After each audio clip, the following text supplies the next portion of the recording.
বাংলাদেশে বৈষম্য বিরোধী ছাত্র আন্দোলনের ৬ সমন্বয়কে নিঃশর্ত মুক্তি দেওয়ার জন্য ডিবিকে ২৪ ঘন্টার আলটিমেটাম দিয়েছে বিক্ষুব্ধ নাগরিক সমাজ। রাজধানী সেগুনবাগিচায় ঢাকা রিপোর্টার্স ইউনিটে আয়োজিত সংবাদ সম্মেলনে হত্যা, অবৈধ আটক ও নির্যাতনের বিচার চাই ব্যানারে এই সংবাদ সম্মেলনের আয়োজন করা হয় এবং পাশাপাশি এই আলটিমেটামও দেওয়া হয়।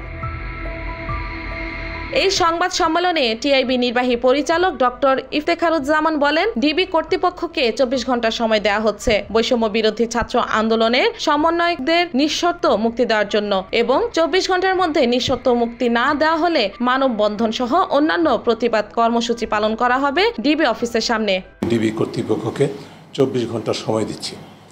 ২৪ ঘন্টার মধ্যে যদি যাদেরকে আটক করা হয়েছে ডিবি কার্যালয়ে তুলে নেওয়া হয়েছে তাদেরকে যদি নিঃশর্ত মুক্তি না দেওয়া হয়, মানববন্ধন থেকে শুরু করে আরও কঠোরতর আন্দোলনে বাংলাদেশের নাগরিকের পক্ষ থেকে আমরা সবাই আন্দোলনে ঝাঁপিয়ে পড়ব।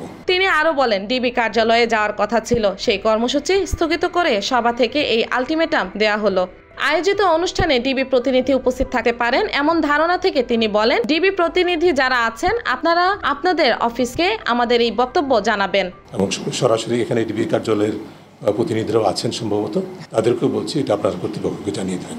সরকার অন্যায়ভাবে শিক্ষার্থীদের উপর দমন পীড়ন ও নির্যাতন করছে বলে জানিয়েছে অনুষ্ঠানে উপস্থিত থাকা বক্তারা। অনেক আগেই সরকার সীমা লঙ্ঘন করেছে। পাশাপাশি বক্তারা দেশের সকল অভিভাবককে এই নির্যাতনের প্রতিবাদ করার আহ্বান জানান। নির্যাতন চালিয়েছে যেভাবে, যে কায়দায়, আমরা কয়েকদিন সেই ধরনের নির্যাতন আমরা দেখেছি। যখন আমরা দেখছি আমাদের সন্তানদের